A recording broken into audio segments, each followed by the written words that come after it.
की बात क्या? हाँ हाँ, मैं ये पूछना चाह रहा था कि 2-3 महीनों में आपने किस तरह से इस पूरे वातावरण को, जिसमें चारों तरफ एक तरह का तनाव बिखरा हुआ है, आप एक कलाकार हृदय हैं, तो कैसे आपने ये 2-3 महीने बिताए?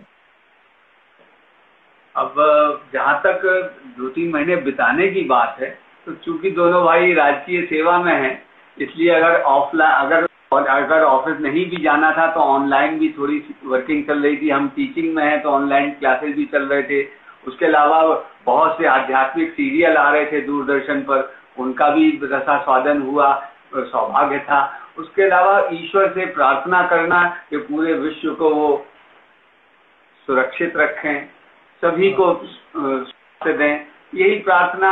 और ऐसा कोई सभी संकट में थे, इसलिए आप ये भी नहीं कह सकते कि हम बहुत ज्यादा उत्साहित हो पाए, क्योंकि जब पूरा विश्व संकट में हो तो आप बहुत उत्साहित तो नहीं हो सकते। लेकिन ऐसा भी नहीं कि बिल्कुल स्टॉप लग गया हो किसी भी कार्य पर। ठीक है, कछुए की गति से धीमे धीमे धीमे प्रयास हुआ। जैसे आज आपसे जुड़ रहे हैं, वैसे ही कुछ और परफॉर्मेंसेस हुई, तो उनमें थोड़ा समय व्यतीत हुआ। और कुल मिला के भजन में बाधा तो जरूर आई, लेकिन वो पूर्णतः विराम नहीं हुआ, ये कह सकते जो एक जो दिनचर्या में भी शामिल रहता होगा कि हमें कभी बैठ के अभ्यास करना है, इसकी क्या स्थितियां रही? यकीन जानिए भाई साहब, धन्यवाद। मतलब इस बात को कि वाकई बहुत अच्छा समय मिल गया रियाज के लिए। इस समय नहीं तो तमाम घर गृहस्थी और ऑफिस की जिम्मेदारियों से रियाज को उतना समय नहीं मिल पाता था, और समय मिला और हमको कुछ लगता है कुछ हमको दे के जा रहा है, जो भी अभी तो है और आने वाले दिनों में समाप्त हो जाएगा जो भी समस्या है, लेकिन कुछ दे के जा रहा। हमको ऐसा लगता है हम पूरे समाज, हम सब समाज में शामिल हैं, और कुछ हमारा आवारापन शायद बढ़ गया था, जिसको नियंत्रित करने के लिए भगवान ने एक रूप ले लिया कि हम थोड़े से बैलेंस हो जाए, अपने आप को थोड़ा सुधार दें। हमारी दिनचर्या अव्यवस्थित हो चुकी थी। हाँ, हमको लगा उसमें कुछ बेटरमेंट हुआ है।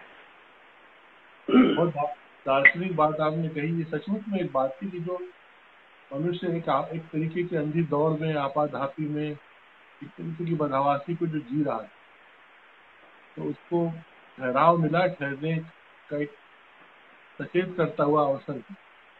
हाँ, हाँ। जैसे ऐसा लगता है कि मूलभूत जो 3 आवश्यकताएं, रोटी, कपड़ा और मकान, ये सबको मिला। हाँ।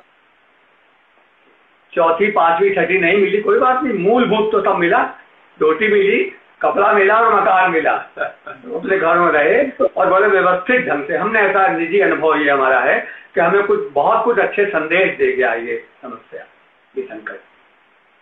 अभी ये जो वापस ये सब संसार फिर खुलना शुरू हुआ है, दूरियों की बात अभी भी होती है कि हाँ डिस्टेंसेस बने रहें, क्योंकि इसमें सेहत का तकाजा है, अपने आप को ठीक रखने और बनाए रखने की जद्दोजहद है। लेकिन आपको क्या लगता है, इस बीच कलाकार वर्ग बहुत परेशान होता रहा तो पता नहीं हाँ आगे भाई क्या साहब, होना है इसमें? निश्चित रूप से आपने जो बात कही वो बहुत मार्मिक है। हम जो कलाकार किसी भी राजकीय सेवा में या निजी सेवा में एम्प्लॉई हैं, वो शायद उस आर्थिक संकट से नहीं गुजरे हैं, लेकिन जो फ्रीलांसर्स हैं उनके प्रति हम वास्तव में बहुत हम बहुत लाए कि वो जल्दी से जल्दी अपने आज ऐसे बहुत से कलाकार जो सिर्फ इसी पर जिनकी जीविकोपार्जन चलता था वो प्रभावित हुए हैं। और हम सब मिलकर और सरकार भी मिलकर उनके लिए भी कुछ विचार करे, कुछ सोचे, उसमें हमारा भी जो सहयोग बन पड़ेगा। और हम वैसे भी जो यथा सामर्थ्य, यथा शक्ति, यथा संभव जो भी हुआ हमने प्रयास भी किया।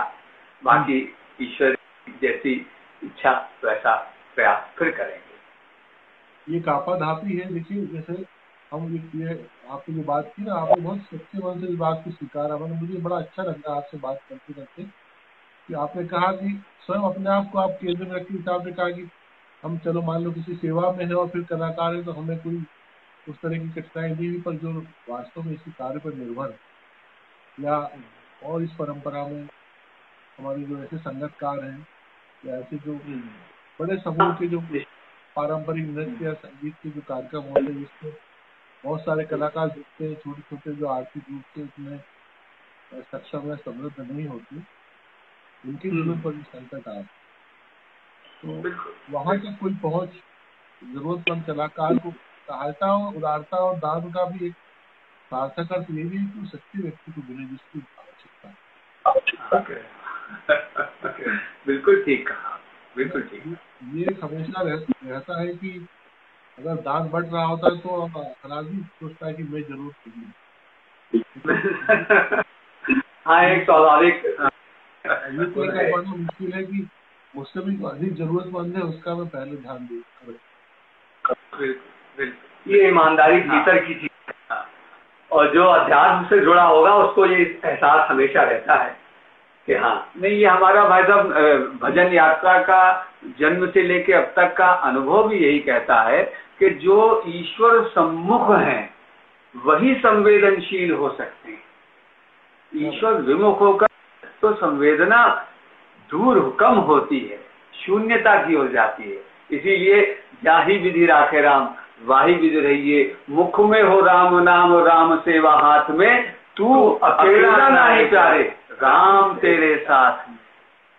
अगर ये भरोसा राम तेरे साथ में तो बस स्वीकारना ही है उसे।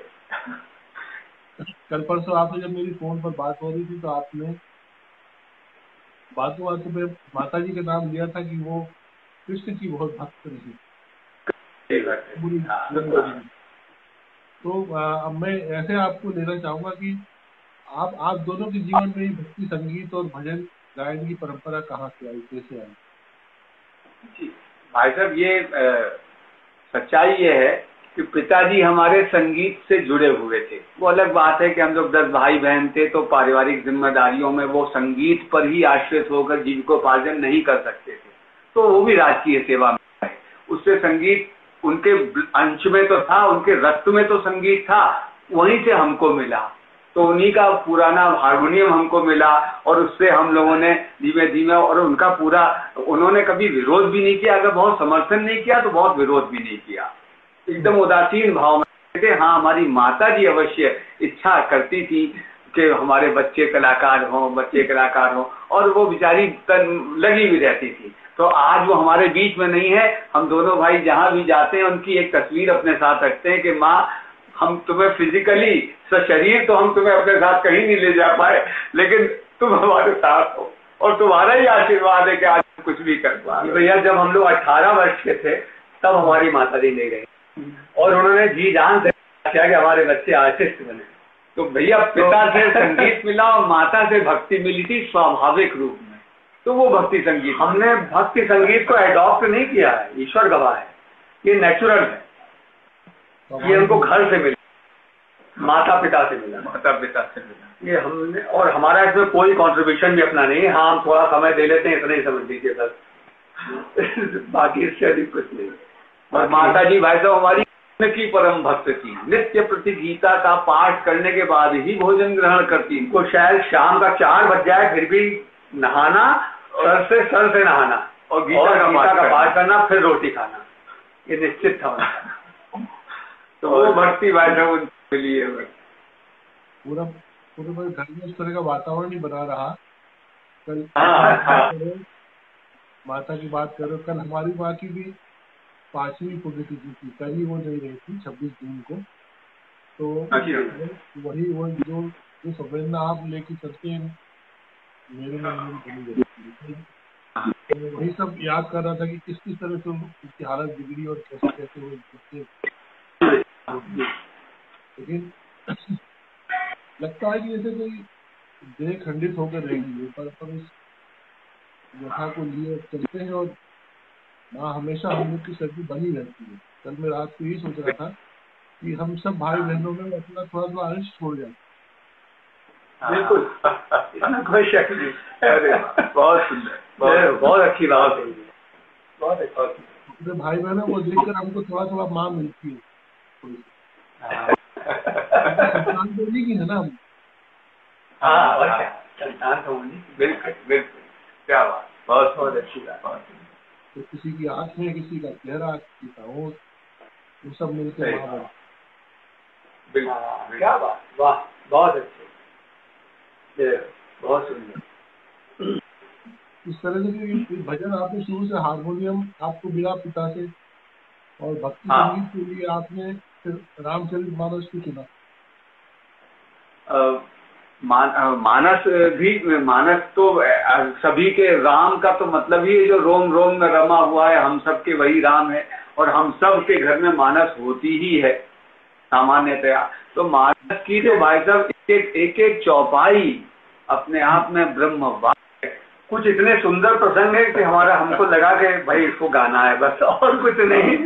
बाकी तो तुलसीदास भगवान के प्रति जो भाव है वो वही गाना।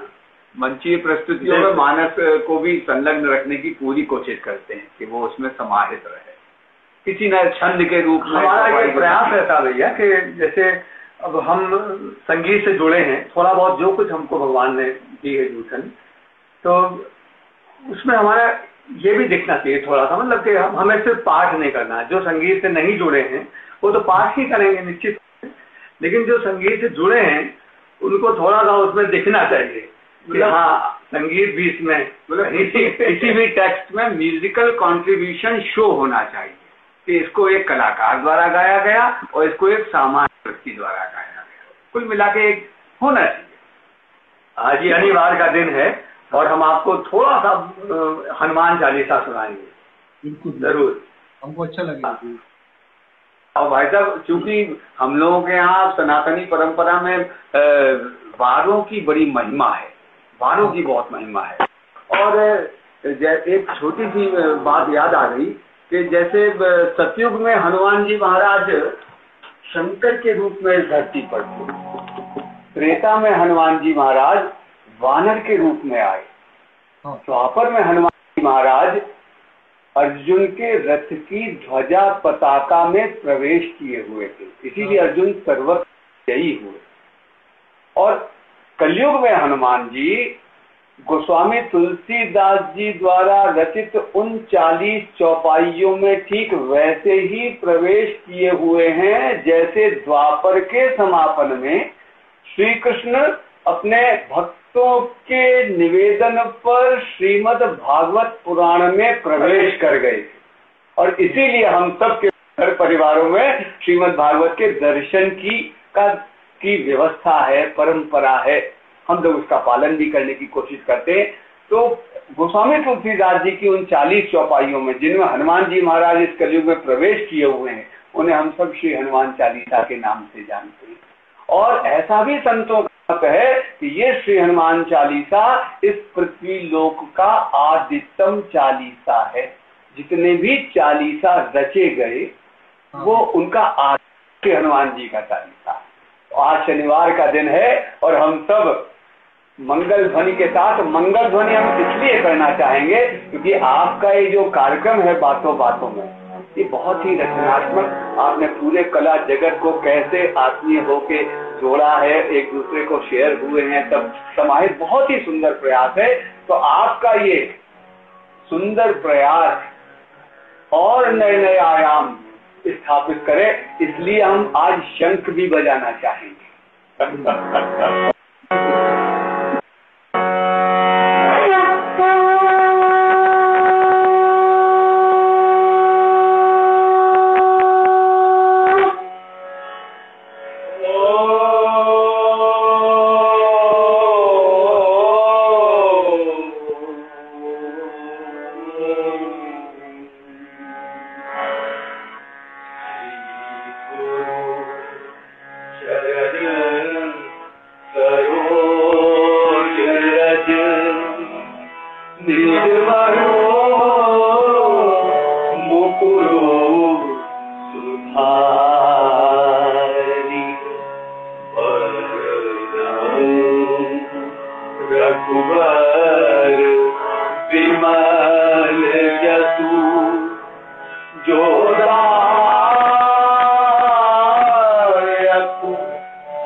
रे रा मा ग रे गा रे मा रे गा रे गा रे गा रे मा मा रा रा रा नी रे रा रे नी दा मा मा रा रा रा नी रे रा रे नी दा मा मा रा रा रा नी रे रा रे नी दा जय हनुमान ज्ञान जय कबीर लोक उजागर जय हनुमान ज्ञान गुणसागर जय कबीर लोक उजागर रामदूत अतुलित बलधामा अंजनी पुत्र पवन सुतनामा रामदूत अतुलित बलधामा अंजनी पुत्र पवन महावीर सुमति निवार सुमति के कंचन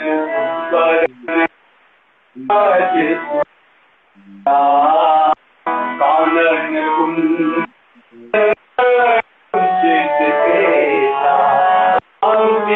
राम जय जय राम राम सिया राम जय जय राम राम सिया राम जय जय राम राम सिया राम जय जय राम राम सिया राम जय जय राम राम सिया राम जय जय राम राम सिया राम जय जय राम राम सिया राम जय जय राम राम सिया राम जय जय राम राम सिया राम जय जय राम राम सिया राम जय जय राम राम सिया राम जय जय राम राम सिया राम जय जय राम राम सिया राम जय जय राम राम सिया राम जय जय राम राम सिया राम जय जय राम राम सिया राम जय जय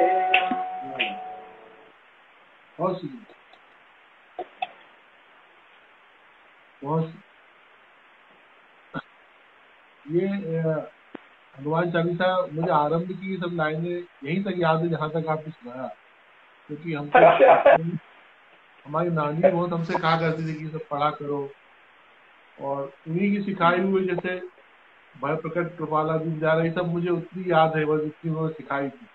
बाद में इसको कोई नियमित नहीं कर पाए, और हम लोग क्या बताएं। भाई साहब श्री हनुमान चालीसा की एक लाइन हमें बहुत अच्छी लगती है, और हमारा सभी से निवेदन है कि पूरा चालीसा भले ही ध्यान ना रहे, लेकिन वो पंक्ति जरूर याद रखनी चाहिए।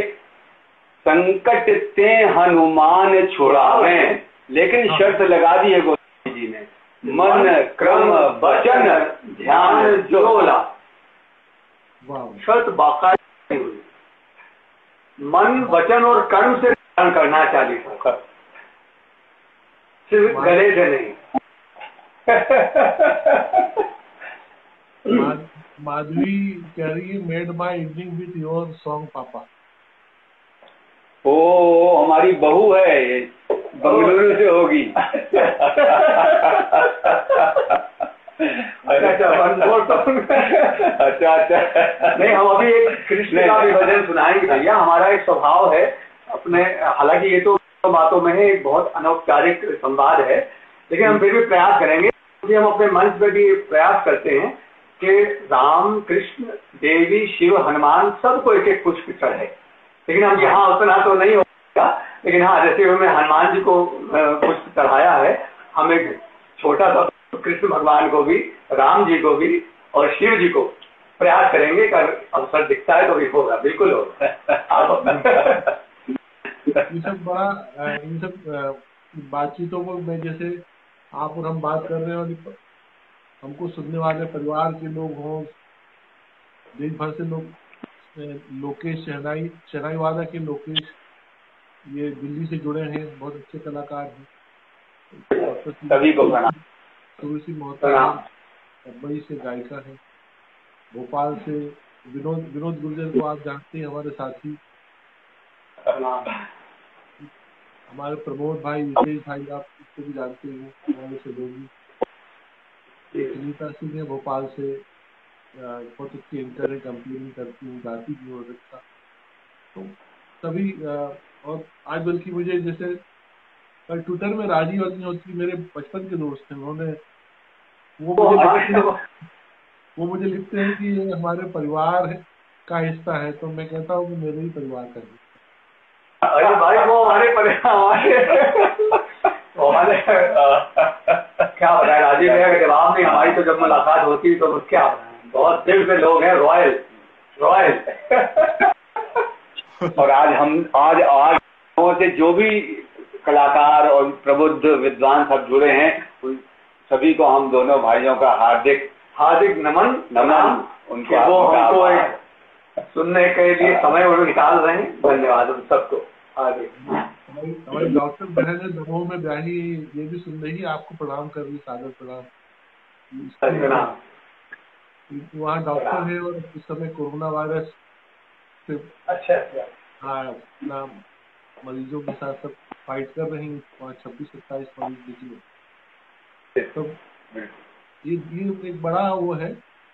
यामिनी खन्ना भी एक मेरी और मित्र नैनीताल से ज्वाइन हुई है, जस्ट उनका देर से आने के लिए अपन स्वागत करते।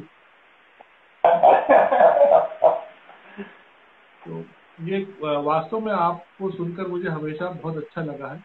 मुझे याद आता है कि इस समय में आपसे उसको गाने का कोई आग्रह नहीं कर रहा हूँ, लेकिन किष्किंधा कांड भी आपने तैयार किया था हमारे एक बार आग्रह। किष्किंधा नहीं, वैसे वो उत्तरकांड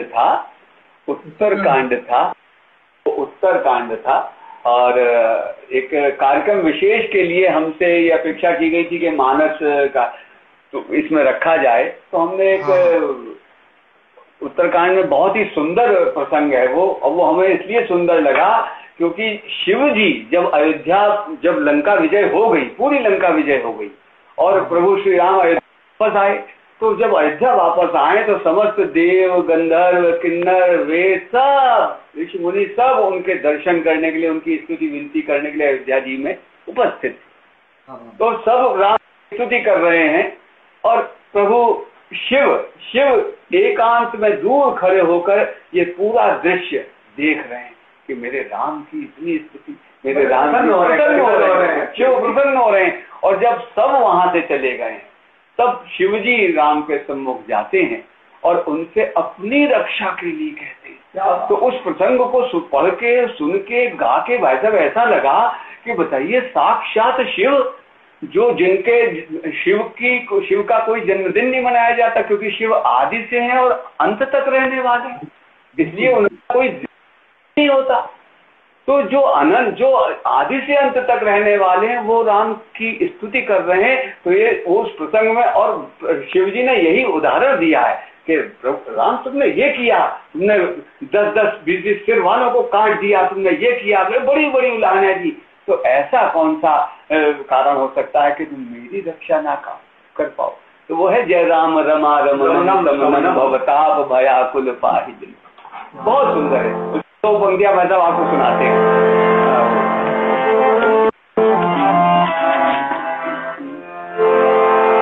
राम सिया राम जय जय राम, बोलो राम सिया राम जय जय राम, जय राम जय राम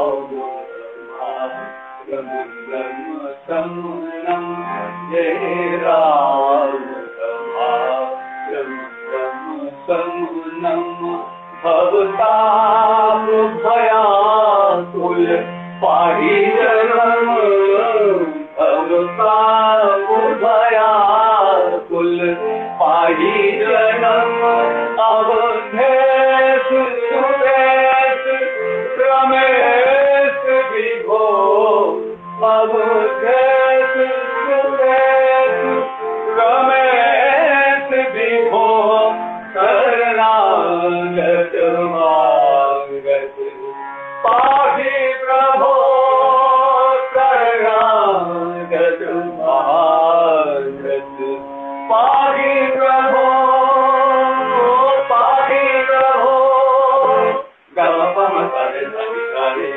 रे गम रे गम बम रे रे गम रे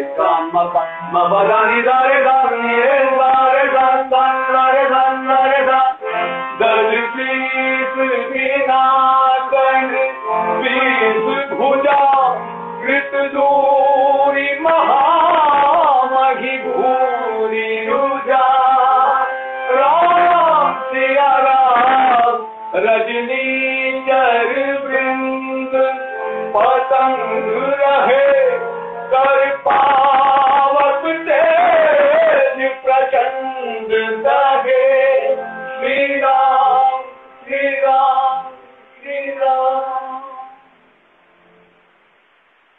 ये वास्तव में शिव जी की महिमा से मैं कई बार बड़ा चमत्कृत होता हूँ। एक बार मैंने अपने एक मित्र को बताया था कि किस तरह शिव जी ने पार्वती जी को राम कथा सुनाई। जब पार्वती जी ने उनसे कहा था कि आज मेरा मन बहुत उदार है और मैं सब कुछ श्रवण करने के लिए, सुनने के लिए, ग्रहण करने के लिए तैयार हूँ, तो आप मुझे कोई एक ऐसी कथा सुनाइए जो प्रेरणी हो। तो उन्होंने राम कथा। और वही शिव जो है रामचंद्र जी के काल में भी है, वही शिव कृष्ण जी के काल में भी। जब कृष्ण जी का जन्म होता है तो उनका दर्शन करना चाहते, लाला के दर्शन करने गए थे। हाँ, और क्या दर्शन करने गए थे, भिखारी बन के। क्या बात, वो भेद बदल के गए थे और वो इस प्रयास से थे कि उनके बाल रूप का दर्शन हो। तो परिवार के लोग डरते हैं कि पता नहीं कौन है और क्या है, लेकिन वो तो अपना दूसरी भेष में आए। तो शिव जी सचमुच कालातीत है और उनकी उपस्थिति काल क्षण में लगातार जो रोमांचित करती है बहुत, वो इस मनुष्य जीवन में उस तरह का भी एक आदर्श एक देवता के रूप में होता है कि आपको दरअसल आपके लिए जरूरतें कितनी हैं। हाँ, बिल्कुल बिल्कुल। इंसान, हम मनुष्य लोग ऐसे कि हमारी जरूरतें कभी पूरी नहीं, हाँ, कभी जरूरतें पूरी। उनकी पूरी पर्सनालिटी आपको बताती है कि दरअसल जरूरतें कितनी होती है।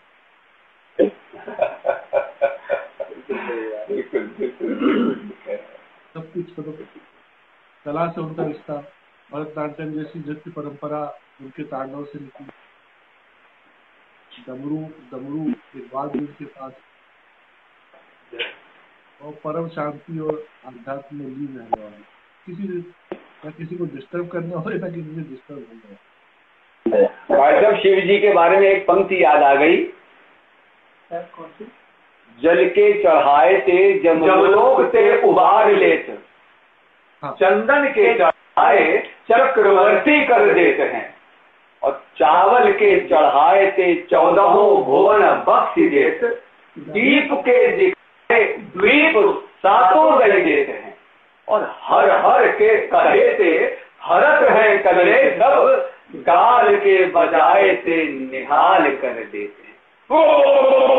ऐसे जो अपने गालों को डमरू की भांति बजा देता है, और असुरवर रावण गालों से डमरू बजाने की इस कला में पारंगत थे, और इसीलिए शिव ने उनकी इतनी आसुरी वृत्तियों के उपरांत भी उन्हें सहजता से अपनी शरण प्रदान की, सहजता से। ये है शिव। शिव तो ओडिसी की एक बड़ी डांसर कविता द्विवेदी दिल्ली से ज्वाइन हुई, आपको प्रणाम कर रही थी। प्रणाम। भाई हमारे पास जो है लगभग इस समय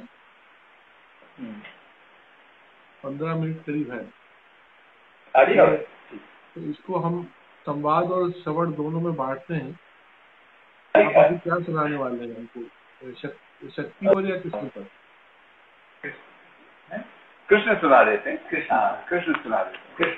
एक छोटा सा सूरदास। असल में भाई साहब, राम बोलने में सरल, राम लिखने में सरल, और इसीलिए राम समझने में भी सरल है।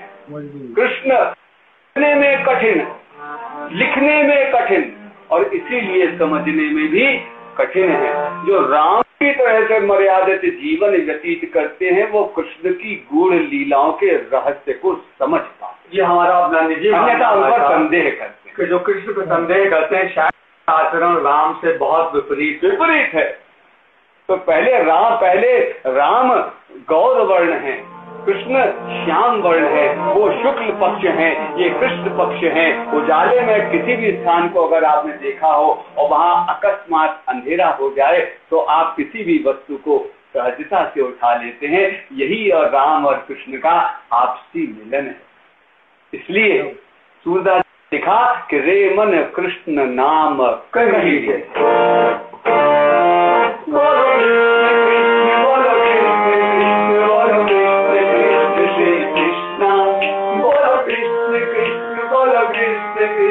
बोलो कृष्ण कृष्ण श्री कृष्णा, बोलो कृष्ण कृष्ण बोलो कृष्ण कृष्ण बोलो कृष्ण कृष्ण श्री कृष्णा कृष्णा कृष्णा बोलो कृष्ण कृष्ण बोलो कृष्ण कृष्ण बोलो कृष्ण कृष्ण श्री कृष्णा। रे मन कृष्ण नाम कही जय, कृष्ण नाम कही रे मन कृष्ण नाम कही जय, कृष्ण कृष्ण नाम कही जय। गुरु के वचन अटल करिमा नहीं, गुरु के वचन अटल करिमा नहीं, साधु समागम की जय, साधु समागम की जय।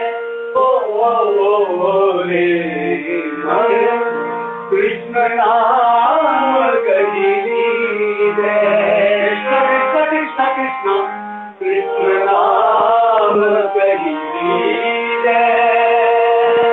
बोलो कृष्ण कृष्ण बोलो कृष्ण कृष्ण बोलो कृष्ण कृष्ण श्री कृष्णा, बोलो कृष्ण कृष्ण बोलो कृष्ण कृष्ण बोलो कृष्ण कृष्ण श्री कृष्णा। पढ़िए सुनिए भगति भागवत और कहानी की जय, और कहाँ कथी की जय। पढ़िए सुनिए भगति भागवत और कहाँ कथी की जय। कृष्ण नाम बिनु जन्म वाली,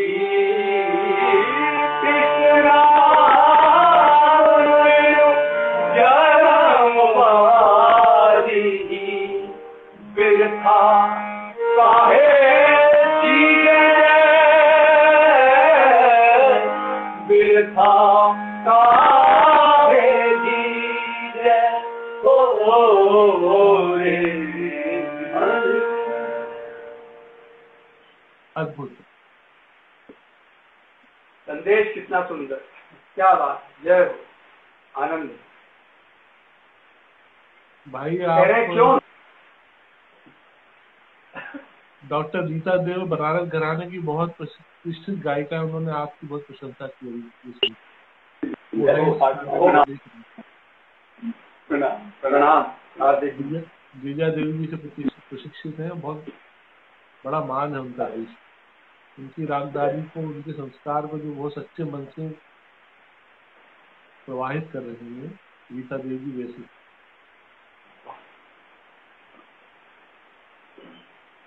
एक बात मन में जानने की इच्छा है, वो हम सबको बड़ी प्रेरणा देगी कि भक्ति संगीत के प्रति इतने समर्पण, इतने लगाव और फिर लगातार उसका गान करते हुए पूरे जीवन आपने देश में इसकी पहचान बनाई। आप दोनों में आप बहुत सारा खुश हो सकते हो, आपको पता भी हुआ। खैर ऐसा नहीं कि मैं ऐसी कोई अनजानी बात कहने जा रहा हूँ, पर आप दोनों इतने सुदर्शन हो कि आपको देख के मुग्ध हो जाते।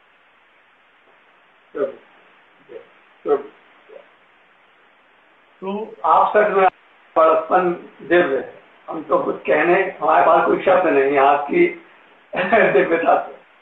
कई बार होता है ना कि कोई भी सुनना हमको ग्राह्य होता है, सीधे हृदय में जाता है, मन में जाता है। आप लोग गा रहे होते तब भी, और ये वर्षों का एक अनुभव है, देखा पढ़ता हुआ। तो भक्ति संगीत और इस साधना ने आपके जीवन को किस तरह ये सुंदर बनाया, इसको आप कहाँ तो मानते हैं? भाई साहब, हम तो यही मानते हैं कि ये पता नहीं ईश्वर ने हम दोनों भाइयों को कौन से प्रारब्ध का पुण्य फल दिया है कि उसने हमें भजन से जोड़ दिया। भजन से जुड़ना मतलब जीवन में प्रतिकूलतम स्थितियों में भी तृप्त रहना, संतुष्ट रहना, आनंदित रहना। क्योंकि सब कुछ होने के बाद भी यदि संतोष नहीं, कुछ नहीं। इसलिए हम तो भगवान के कृतज्ञ हैं कि उसने हमें भजन से जोड़ा, जिससे जीवन का वास्तविक मूल्य हमें पता चल पाया। और हम प्रयास करते हैं कि उसको दूसरों में भी शेयर कर पाए। और भाई साहब, वास्तविकता ये है कि हमारा अपना व्यक्तिगत मानना दोनों भाइयों का ये है कि भजन तो तब शुरू होता है जब हम भक्ति में मिट जाएं। हम दोनों भाई बेसिकली सिविल इंजीनियर हैं, आप समझ सकते हैं कितना समय दे पाते होंगे। तो ये बाबा की बड़ी कृपा है, दया है, जो भी समझिए। क्योंकि जब भक्ति में मिट जाते हैं तब भजन शुरू होता है। तो हम तो उससे कोसों हैं, तो हम बस, हमारा ये रहता है कि हम कैसे उसे रिझाएं। हम उसे रिझाने के लिए जो स्वरों को छेड़ते हैं इधर उधर, उसमें अगर कहीं कोई किसी को कुछ अच्छा लग जाए तो उसके लिए भगवान को धन्यवाद। कभी कभी भाई साहब कॉम्पोजिशन करते करते सालों हो जाते हैं, स्थायी बन जाता है, अंतरा नहीं बनता। हम उसके संग कोई मैकेनिकल प्रोसेस अडॉप्ट नहीं करते, उसको नेचुरल वे में छोड़ते। क्योंकि जो स्वाभाविक रूप से जो स्वर रचना तैयार होती है, आकर्षण उसी में होता है। बहुत मैकेनाइज करके हम क्या कर पाएंगे? अभी आए ही नहीं, अभी वो फूटा नहीं। हम नल की टोटी से पानी पीना और झरने से पानी पीना, दोनों में जमीन आसमान का अंतर है। इसलिए जो झरना फूटे जो उसकी कृपा से मिले वही सुंदर। भैया, हम धुन बनाने के लिए कभी जद्दोजहद नहीं करते हैं। हारमोनियम पे जाके कागज रख देते हैं, भैया बना दो बस, और थोड़ा समय दे देते हैं कन्हैया जी को कि थोड़ा बना देना। हमको मनुष्य रूपा का ही एक बहुत मानस में एक चौपाई है, वो बहुत सुंदर लगती है कि प्रभु ने जब मनुष्य रूपा को दर्शन दिए और उनसे कहा आप मांगिए जो आपको मांगना हो, तो उन्होंने बड़ी विनम्रता से कहा सो तुम जानहु अंतर्यामी पूर्व मोर मनोरथ स्वामी। हम अपनी जुबान से क्या करें, क्या नहीं मालूम। प्रयास रहता है कि हम उस भाव को जी पाए, बस हमें कुछ नहीं कहना तुमसे। बाकी भजन हम गाने से तो हम लोग का कोई यकीन, यानी कोई ऐसी कोई शिक्षा नहीं संगीत की, बस गुरुदेव भगवान की कृपा है। मिस्टर विनोद चैटर्जी जी जो अब नहीं है, घर से पिताजी से मिला, उसके बाद विनोद दादा से, और बाकी बस क्या कहा जाए। तो हमें ऐसी कोई जानकारी नहीं संगीत की जैसी बड़े बड़े गुणीजनों को होती है, लेकिन हम प्रयास करते हैं कि कैसे इसमें थोड़ा कुछ निकल जाए, बस और कुछ नहीं। तो संस्कार और परिवेश का भी बड़ा महत्व है। आप ऐसे शहर से हो जहाँ पर तहजीब और संस्कृति जहाँ की अमर है, जहाँ के घराने अमर है, जहाँ के कलाकार अमर है, और उस शहर से आप हो, ये एक बहुत बड़ी बात है। और इसी परंपरा का आप पालन करते हैं, ये बहुत बड़ी बात। अच्छा, परिवार में कोई आगे और भी भजन नई पीढ़ी में कोई है? बच्चों में हमारे बच्चों में भाई साहब, हमारे परिवार में हमारे हमसे जो बड़े भाई साहब हैं उनका बेटा कुछ गा रहा है अभी। वो अपने दौर में है और ईश्वर करेगा वो उसको भी कुछ मार्ग दिखाएंगे, अच्छा मिलेगा। अर्पित अग्निहोत्री नाम है उसका। तो और बाकी अब सब बच्चे आजकल स्टडीज में लगे हुए हैं, इसलिए अब उनकी स्टडीज के बीच में हमारे बेटे दिए हैं। नेचुरली हमने तो कुछ कभी ना समय दिया ना कुछ, गिटार बजा के जो भी गाते हैं, बिटिया भी, इनकी बिटिया भी, हम लोग समय यकीन जानी ना। हमारा बेटा गिटार बजाता था, वो रिदम भी बजाता था, लेकिन हमने कभी उन्हें कंपेल नहीं किया, क्योंकि हम उनके मार्ग तो खोल नहीं पाएंगे। हमारा तो अपना मतलब मानना ये है कि जब आपका विवाह होता है तब बहुत से बंद ताले खुल जाते हैं। हाँ। और जब आपके बालक या बालिका होती है तब भी बहुत से बंद ताले खुलते हैं। जो आता है वो अपनी व्यवस्था पहले से करके लाता है। गोस्वामी जी की एक चौपाई हमें बहुत सुंदर लगती है, प्रारब्ध पहले रच्यो पाछे रच्यो शरीर, तुलसी चिंता छाड़ के क्यों न भजे रघुवीर, क्यों न भजे रघुवीर। जब सारा भुगतना ही है हंस के रोके जैसे भी, तो हम रघुवीर को क्यों न भजे। तो बहुत सहज है वो। ये तो है। अभी हमारे पास देखिए, मैं बताता हूँ, अभी सुनने की स्थिति शायद 1 मिनट में कोई सुना सकते हो तो सुना। अच्छा अच्छा अच्छा, राम राम राम। अच्छा, एक राम जी के हाँ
Jai Ram, Jai Ram, Jai Jai